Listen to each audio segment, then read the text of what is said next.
আসসালামু আলাইকুম। এই বারোকাউনা মাসিদপুর চালুনজা বারোকাউনা যে দিঘিটা পুকুর, এটা সরকারি একটা খাস এবং সাইডে আমাদের গ্রামের কিছু জমাও আছে।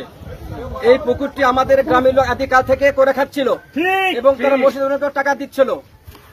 আওয়ামী লীগ সরকারের কিছু ছিনতাইকারী এবং কিছু দুর্নীতিবাজ ক্ষমতার লোভ দেখিয়ে, ভয় দেখিয়ে, অস্ত্রের ভয় দেখিয়ে এই পুকুর দীর্ঘদিন নাস্তিক সরকার, স্বৈরাচার সরকার, অবৈধ সরকার তাদের প্রভাব দেখিয়ে এই পুকুরটি আওয়ামী লীগের মোজার আলী নাজু এবং আওয়ামী লীগ নেতা চৈতন্য তালুকদার তারা বিভিন্ন ভাবে অস্ত্রের হুমকি দেখিয়ে, বিভিন্ন ভয় দেখিয়ে আমাদেরকে জিম্মি রেখে তারা এতদিন পর্যন্ত তারা অদ্যাবধি পর্যন্ত তার ভোগ দখল করে খাচ্ছিল। এমতো অবস্থায় এই পরিস্থিতিতে আমাদের গ্রামের মানুষ স্বৈরাচার নাস্তিক সরকারকে পতন করে আবারও আমরা এই গ্রামকে এখন পর্যন্ত স্বাধীন করতে পারিনি। সেই সুবাদে এই দিঘি পুকুরটি আমাদের গ্রামীণ মসজিদের পরিত্যক্ত একটা মসজিদ আছে যেখানে কোনো উন্নয়ন নাই।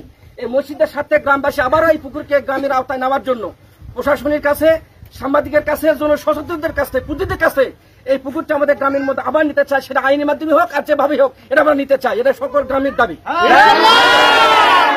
শুধু তাই নয়, মোজাহার আলী নাজু এবং চৈতন্য আমাদের গ্রামের অবলা সরলা সকল মানুষকে বন্দুকের গুলি করে পুকুর ভরাবে, রক্ত দিয়ে পুকুর ভরাবে, এই সমস্ত ভয় তারা দেখায়।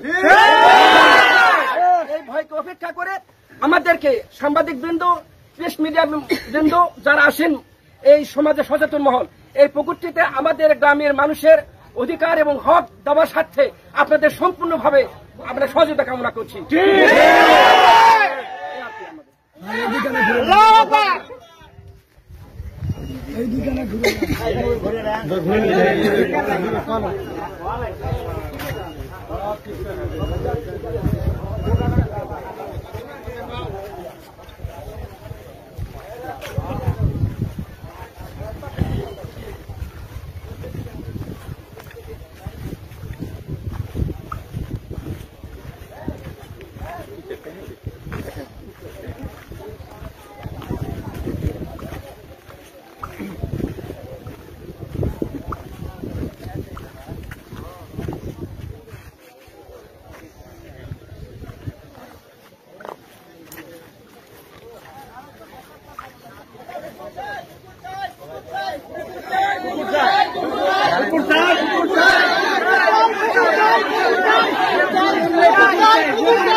Bukan